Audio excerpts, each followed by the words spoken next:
Okay? So as teenagers, I'm quite sure you all are quite social media savvy, right? You have your Instagram accounts, Snapchat, Facebook is for old people like me, okay? But here's my theory. I believe it's quite logical, and you will probably be able to agree with me. My theory is this: if I look through your Instagram feed and what you post, right, I can easily tell what you're passionate about. Whether is it the snap a lot of photos of food and all the hipster cafes, or like traveling and snap, or maybe exercise, bodybuilding, then I see you post in front of the mirror, or dancing, or sports teams, or like my favorite soccer team, then every time it's just Ronaldo, Messi, or whatever. Whatever you are excited about is easy to tell because you share what you're excited about, right? So passion dictates what you post. You share what you want others to know about. So with regards to the gospel of Jesus Christ, the same principle applies. You share what you want others to know. How much do you love Jesus? Are you passionate about Jesus? And how much do you want other people to know Him? The year is 1972. The location is Anglo-Chinese School, Barker Road. Yeah. It started off very conspicuously, so all the ACs was good, but but anyways, okay, that's fine. We will get to the Anglicans as well, okay? It started out very conspicuously, just groups of 3s, 4s, 5 boys coming together to pray. They started praying at the Barker Road Methodist Church, they started praying in the ACS clock tower, this physical location. And the boys were hungry for the Lord. They would meet during their recess time. They would meet before school, they would meet after school. They skip their recess, just crying out to God, and the Holy Spirit would visit them and pour His gifts upon them. And what resulted was a great fervor among these boys.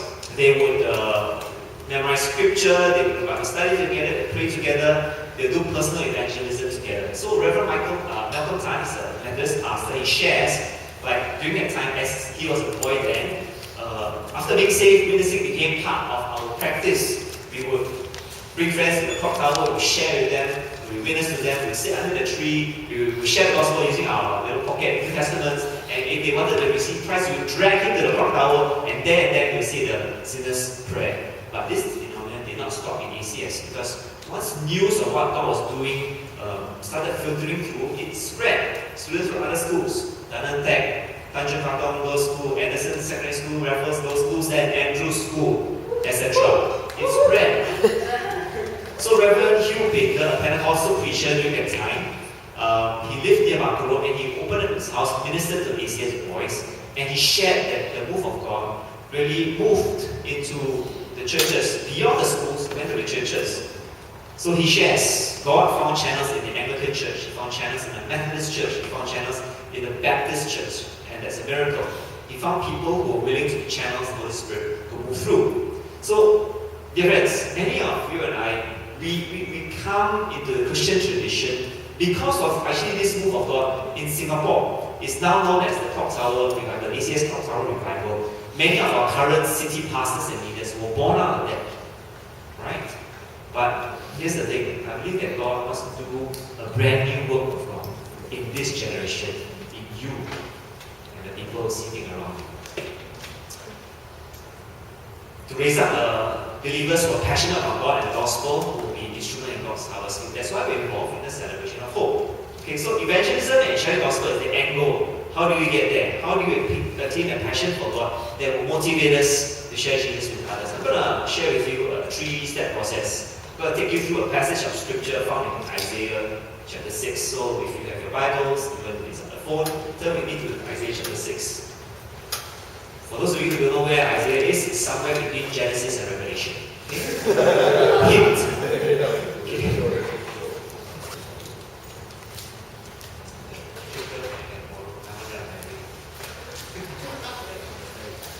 So if you are there, I'm going to read for you.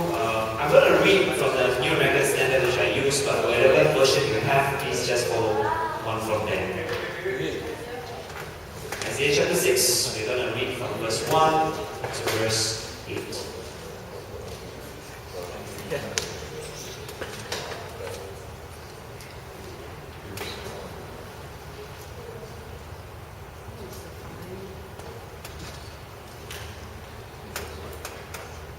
Okay, great. So I'm going to read from the New Reference, then we follow the other version of the Bible we have. Isaiah chapter 6, verse 1 to 8. In the year of King Uzziah's death, I saw the Lord sitting on a throne, lofty and exalted, with the train of his robe filling the temple. Seraphim stood above him, each having 6 wings. With 2 he covered his face, with 2 he covered his feet, and with 2 he flew. And one called out to another and said, Holy, holy, holy is the Lord of hosts. The whole earth is full of his glory, and the foundations and thresholds trembled at the voice of him who called out, for the temple is filling with smoke. And then I said, Woe is me, for I am ruined, because I am a man of unclean lips, and I live among a people of unclean lips. For my eyes have seen the King, the Lord of hosts. Then one of the seraphim flew to me with a burning coal in his hand, which he had taken from the altar with tongs. He touched my mouth with it, and said, Behold, this has touched your lips, and your iniquity is taken away, and your sin is forgiven. Then Isaiah said, I heard the voice of the Lord saying, Whom shall I send, and who will go for us? Then I said, Here am I, send me. In this passage, there are 3 movements, and these are 3 big points today. Try to remember this. 3 movements in this passage. Number 1, God reveals himself. Number 2, God redeems us. And number 3, God reconciles others. God reveals himself, God redeems us, and God reconciles others. Let's take it one at a time. God reveals himself. The most significant event in Prophet Isaiah's life is this encounter with God. It changed him completely. He was already ministering, but this one encounter with God changed not only Isaiah the man, it also changed Isaiah the prophet. His life will never be the same. In the year of King Uzziah's death, I saw the Lord. And this is my prayer for you this morning, that you will encounter God personally. Not just hear about him, not just know about him, but encounter him. When I was growing up, I went to Sunday school. And I went to the Methodist schools, which means I knew all the Bible stories, right? Because I said through travels, devotions, so I know the stories of Samson, Goliath, David, King David, and things like that. But I did not know Christ personally, and that changed when a friend of mine invited me to church camp in secondary 3. So this was a picture taken. And I had the time of my life. I had a great time at camp. Do you know why? Because of the girls. Coming from an all-boys school, ACS, like the Markham, they exist, they are real. So it was awesome. But the last morning, I felt like that.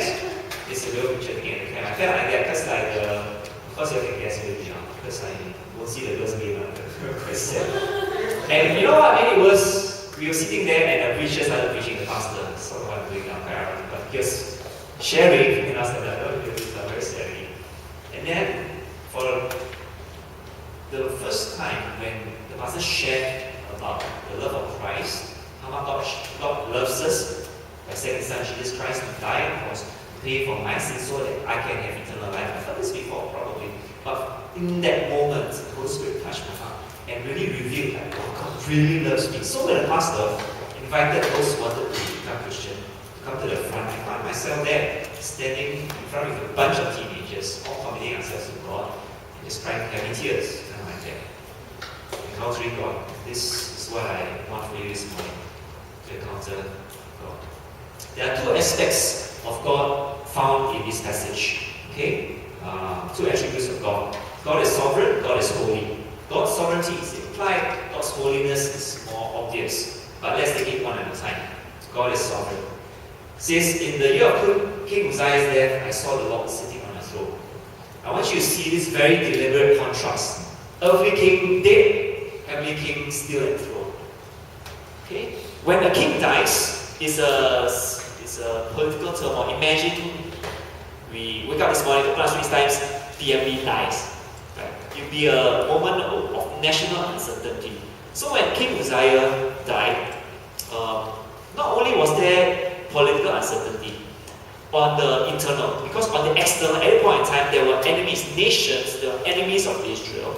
They were waiting to just whack them. Right? So it's a period of great uncertainty. But when Isaiah saw the Lord, he saw the God who is enthroned, sovereign, he is in control, God is in charge. So maybe I can ask you, maybe you feel, even right now, your life is a bit out of control. You feel like, man, if I look in the future, I don't know what's it like. I'm struggling really bad in my studies and family, relationships is all messed up. And I don't know what God has in store for me. And I want to share with you that God is sovereign, He's in control, He has a plan for you.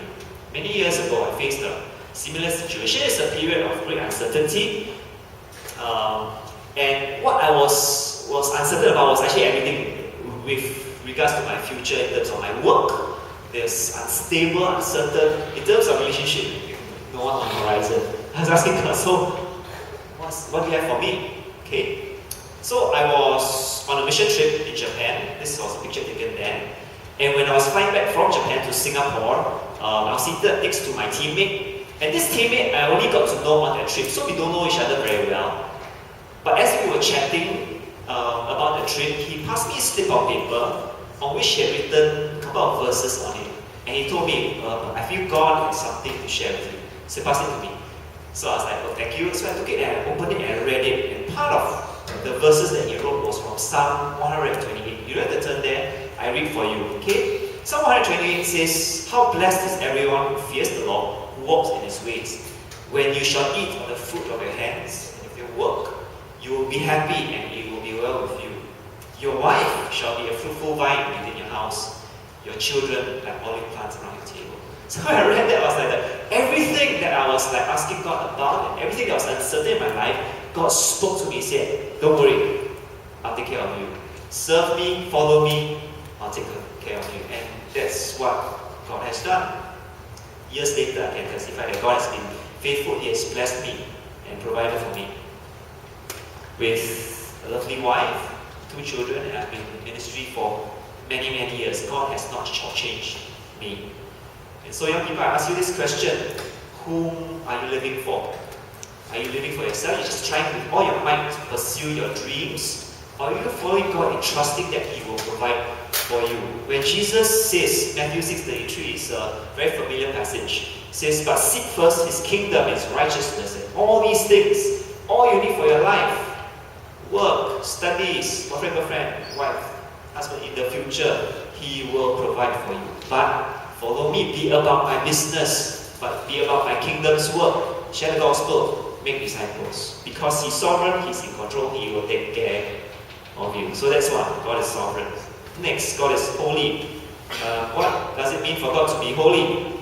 I want you to maybe share with the person next to you. What do you mean God is holy? What does it mean?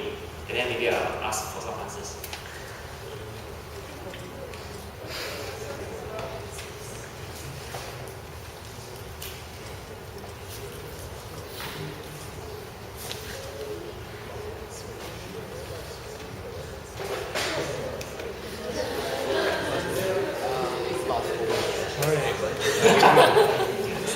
Sneak the answer from the PowerPoint slide. Okay, maybe I pick 1 or 2 answers, just quick answers. What does it mean for God to be holy? Shut up. It's not holy already, and I only know a few names. 001. What? Theologian 001. Okay. What does it mean for God to be holy? Pure. Untainted. Very good. Pure, untainted. Anyone else? Samuel? So it was, to me, like, when you say God is like, above all. It's above all. Okay, good. One last one. Just anyone slightly different that you talked about in the groups. You can say on your friends behalf. This is not how we're working. Just anything different? Think so? Perfect and forgiving. Perfect. All these are good attributes. In fact, the idea, I think most of us have this idea like holy means without sin, which is true. But there's something more fundamental than that. The idea of holiness is the idea of being set apart. Different. God is different. He's not like us. So He is holy, the lack of sin, different from us. But every aspect of who He is, His love, His justice, His mercy, is unlike us. Okay, so this holiness of God, in His moral perfection, His power, His glory, we don't really hear much of it. If you, my thinking, right? If you go to Christians and ask them, what is God like? Nowadays you hear, I think, love a lot. Like, what is God like? He's love. He's loving, He's kind, He's merciful. And He is, but let me tell you that His love is a holy love. His mercy is holy mercy. His justice is a holy justice. So, Samuel peeked ahead. The seraphim could have sung many songs about God, which would have been true. They could have sung, love, love, love is the Lord of hosts. They could have sung, mercy, mercy, mercy is the Lord of hosts. But they sing, holy, holy, holy is the Lord of hosts. My proposition is that the holiness of God is His underlying attribute, which colours all His other attributes. Right? His love is a holy love. His love is a holy justice. Now, there's something else that I want to talk about. This holy, holy, holy, there's a technical term to it. This threefold repetition is a technical term to it. You don't need to know the technical term. It's called a Hebrew superlative. And Hebrews, when they want to emphasize something, they repeat something. So sometimes when you read, that's like why you say it again? They're not being long, they're not being long-winded. They're emphasizing something. It's a literary structure. So when Jesus says something, He says, truly, truly, I say to you, what you're supposed to do is to pick up your ears and like Jesus saying something really important. Truly, truly, double confirm church step guarantee again. Truly, truly, I say to you. But there's only one attribute of God that's repeated 3 times in the Bible. Here is the Hebrew superlative. Is to say God is absolutely holy. The holiest of holiness. The bajillion times holy. I don't know if there's such a word. You might get what I mean. He's absolutely, perfectly holy. That's why when we read the words of Jesus and He says things like Matthew 5, 21, 22 says, you have heard ancients were told you shall not commit murder. Whoever commits murder shall be liable to the court. But I say to you, everyone who is angry with his brother shall be guilty before the court. Whoever says to his brother, you good for nothing, shall be guilty before the Supreme Court. Whoever says, you fool, shall be guilty enough to go into the fiery hell. Whoever has said, you stupid, you idiot to your friend before. How many of you have never said before? Never. So all of you are doing hell, according to Jesus' words. Right? That's bad news, man. That's bad news. Because God is so holy, He cannot tolerate sin. He cannot just close my eyes. Right? He cannot do that.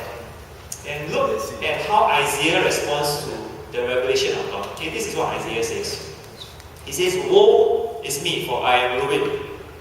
This woe is me is very astonishing because when we read, maybe it's old English word, I don't know. Okay? But this woe is me is a pronouncement of divine judgment. Like when Isaiah says woe is me, he's saying, I am under the judgment of God, which is also very surprising. This prophet, this holy man of God, under judgment, we all no hope lah. We're dead lah. Okay? And even more than that, if you go back, don't have time for it, go and read chapter 3, chapter 5. You will see Isaiah actually pronouncing God's judgment on other people. Okay, so Isaiah chapter 3 verse 11. Woe to the wicked, this is Isaiah saying, woe to the wicked.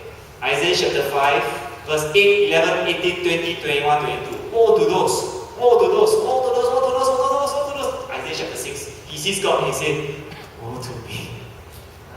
And how many of us are like Isaiah? Right? We may have this air of judgment. We look at other people that really, very bad. They smoke, they drink, they party, they sleep around, they do drugs.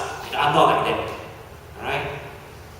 But we fail to look at ourselves, our own pride, our own arrogance, our own sins. We think we are better than others. And then we don't have compassion for people who actually need to hear the gospel. We don't love them, we don't pray for them, we don't share the gospel with them. Woe is us, bad news. But here's the good news. So God reveals Himself as a holy God, but He doesn't leave us only there. God redeems us. That's our second point. Okay? God redeems us. Isaiah recognizes his sinfulness. He confesses it. And what does God do? He sends a seraphim, takes the coal from the altar, touches Isaiah's lips, and pronounces forgiveness of his sin. This is an act of pure grace. Isaiah does nothing to deserve this. God initiates this. I also want you to notice that the forgiveness comes through the coal from the altar. What is this altar? This, in the temple setting, the altar is where the animals are slain, sacrificed, and burnt as a burnt offering. And the coal comes through that. Okay, so if you are familiar with Old Testament, the Levitical ordinances, there's this, they sacrifice animals so that sins can be forgiven. But what does it mean for us as New Testament Christians? Two things. Number one, forgiveness comes to us also purely by God's grace. We don't deserve it and we cannot earn it. God gives us forgiveness freely. But this forgiveness also comes at great cost to himself. Not the altar, burnt animals, but through the cross of Jesus Christ. The perfect, spotless Lamb of God, slain for the sins of the world, yours and mine. I say again, God's holiness means He cannot overlook our sins. He cannot close one eye like that. Forget it lah. Like, so cute. Okay, never mind, just let it go. He can't. Instead, He pays the ultimate price so that your sins and my sins can be forgiven. Of every single careless tweet we've ever posted, every mean Facebook comment we've made, every time we scroll through Instagram, either we envy or we lust after someone, He forgives all of those. And notice finally that God redeems us at the very point of our brokenness and failure. Isaiah says, I'm a man of unclean lips, and where does the seraphim touch him? With the coal on the lips. God redeems us where we fail at the very point of our brokenness. This is the kind of God we have. Young people, are there areas in your life that you are upset about, disappointed over, failures that you made, regrets in the past, and you feel like, man, I don't know how I can continue living as a Christian, but how can God use me? I feel Him so badly. I want to encourage you to press on, to surrender this to God, because He will come through for you. Okay, this is a picture of me in the army. You all can laugh at the very old young. This was fashion back then. I always convince myself, fashion comes around in cycles. One day this will be fashionable again. So, don't throw away old things. Unless you're very controlled, then you must okay, smart joke. Anyways, when I was in the army, it was the birth of the internet in Singapore. Okay, internet was just becoming a thing in Singapore. So when we connected to the internet, it's not like nowadays your broadband 24/7 you're connected. We had to plug in the phone line of the modem, had to ring up and wait for 1 2 minutes. Then after that, okay, connected. And if someone calls through, right, then your internet connection gets cut. That was the internet then. And then there was this service called Teleview. And I begged my dad, please get the internet, please get this service. Internet, this Teleview service, you all never heard of it as my generation, my time. So before there was like Facebook Messenger or MSN Messenger or whatever, right? There was Teleview. You log on to it, you go these chat lines, then you enter it, then you type. Then half a minute later, they see your lines slowly scroll on the screen. Then someone reply and you exchange conversation. Very, very basic, right? But I begged my dad, please get Teleview. You can guess now. There's a common theme now. It's because of the girls now. In army, no girls, so get to know. So Teleview, right? Subscribe to this service, and a few of my friends also did. And we were on it for a while. And there's this one day we were chatting online, and then we decided let's organize a meetup because we only knew these people like offline, over the screen. So we gathered. Like, let's organize a meetup. We can actually meet these people face to face, and it was a great success. I remember it was City Hall MRT station. We were supposed to gather there. There were like I think 20 plus people gathering there. And then those who early started chatting with one another, and then waiting for the rest to arrive. And then someone came, and I saw her. She floated from the heavens. I'm not, I just exaggerated. I said, pretty young. I was like, just like, right? And for the rest of the afternoon's gathering, I was like, what's her name? What's the username? Tell me. And when I found out, I started stalking her. Not literally, okay. So by that I mean, when I see on the chat lines, I see her username appear, then I'll join the chat lines and be there. You know what I mean, okay? Not literally stalking her. So things seem to be going rather well. We chatted on the chat lines, and then I got a home number. Last time I was a very big thing, call on the phone, and we started talking then. And then there was this time, I remember she was going back home to her hometown in Malaysia. She's Malaysian, and she was at Tanjung Pagar Railway Station. You all know about this existence, right? No longer works, there's no train around like, but last time there used to be. So, like a scene from Korean drama, the fence was separating us. She was on one side, I was on the other side. The train was about to go. And then before she left, I was like, okay, I gathered all my courage to go tell her. So I was like, I'm going to miss you. Then she looked at me, then she smiled, then she turned and walked to the train. Then I just like, quite severe. Then there was this night I'll never forget. Okay, so we were hanging out. We were hanging out with our friends. We were at this discotheque at Marina. Yeah, you heard it right. Last time I confess everything. Yeah, I was here once. Okay, so we're hanging out with my friends on the discotheque, and for the very first time, she took my hand. She let me off the dance floor, and I floated along with her. Then for the rest of the evening, right, just the two of us talking, and then some of our friends were like, it's the best night of my life, up to that point in time. Up to that point. So late night, took a cab, sent her back, I was so happy. Fast forward, either a few days or maybe a week, 2 weeks later, I was in the Chennai again waiting for her when the conversation struck my attention because I saw her username being mentioned, so I just followed the conversation. But then this conversation turned a bit weird because this guy was saying something like, oh, I'm so happy I broke up with my girlfriend and now I can go and chase Starry Night as a username Julio. Then I was like, what's going on? What's happening? So I cut a long story short. This is what I guess had happened. She went out with me so that he would get jealous and break up with her girlfriend and chase her.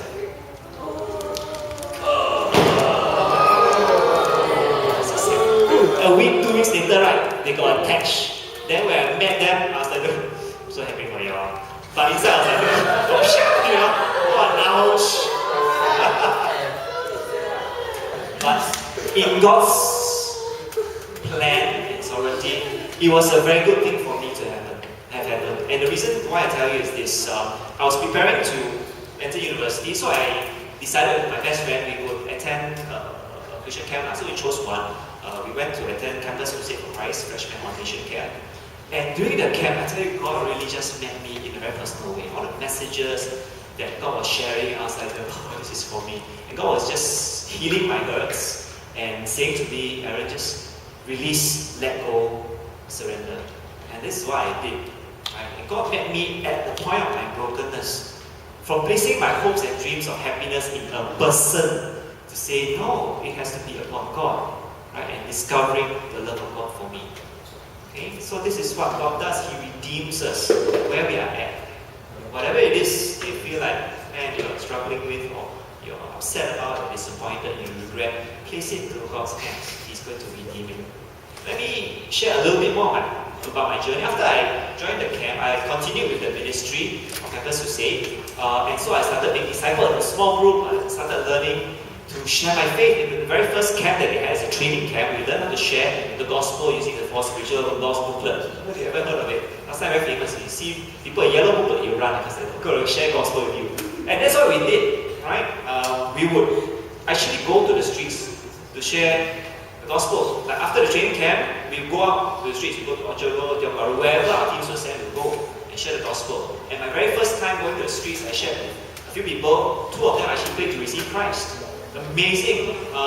They didn't want to be followed up, so I don't know if that decision was genuine, but I trusted to the Lord. And a lot of us shared about the experience, just going to the streets, taking a step of faith, great courage. And many of us, by personality, I'm an introvert. It doesn't look like it, right?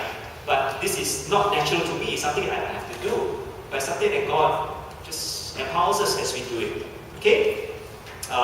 Throughout my campus days, I was involved in Campus Crusade for Christ. We would share the gospel in personal evangelism like this, or we organize events, evangelistic events. We will do things like song skits, and I'll do anything. I'll sing, I even dance once. I can't dance, but for that I practiced and did that, just anything so that we could share the gospel. And really this is what God does for us. After He redeems us, my third point is God reconciles others. Having received God's forgiveness and cleansing, Isaiah responds to the call of God when God says, whom shall I send? Who will go for us? Isaiah responds without hesitation, here I am, send me. Isaiah responds immediately, he doesn't say, wait, I'm going to get my university degree. Isaiah doesn't respond like by saying, okay, maybe after I get married, then have established career, have kids, then he responds immediately. Isaiah also responds enthusiastically. He isn't I drag my finger up. No one responds. Give me, Lord, tell me, no one else will. No, he does it with great fervency and with great joy. Isaiah did not even know where God was asking him to go. Isaiah does not know what God was telling him to do. He says, here am I, send me. The King of Kings, Lord of Lords, extend to me an invitation and I will go. And God is giving that same call to each and every one of us today. It's the greatest adventure of our lives to know God, to follow Him and be on His mission. What is this mission? This mission is reconciling others to God. We can't do reconciliation, but we tell others about it. We tell others about this God who forgives, redeems, right?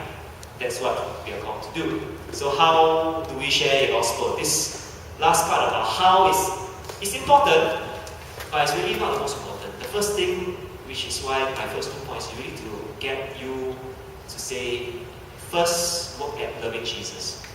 Have you ever have a look at couples who are in love, or maybe you know of friends, or maybe you yourself, like recently attached? They are like, I can't stand them, always together, they always talk about one another.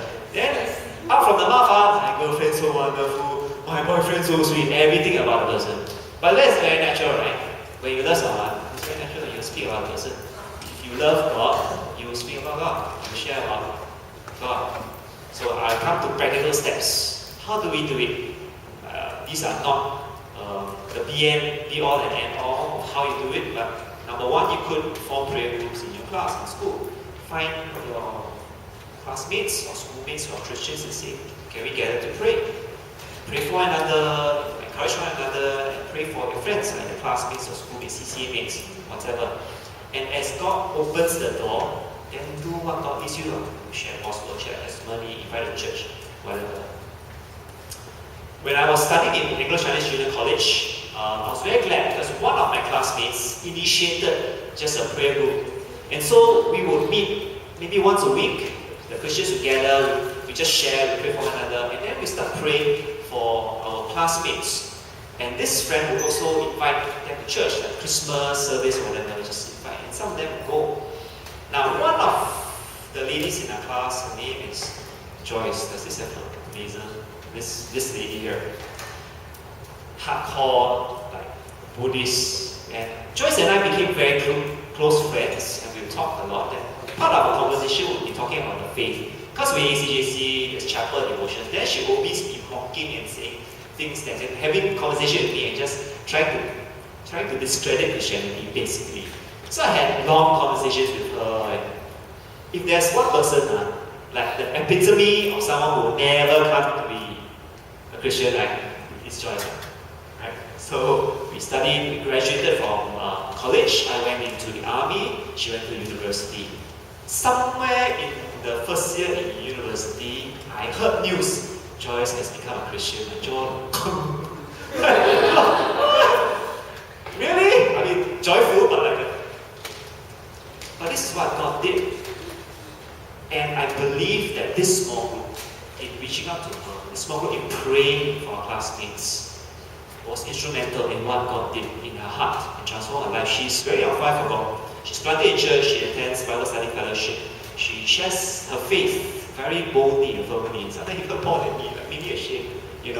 This is Joyce. And several other of our JC friends, after they graduated from college, became Christians in the course of their lives.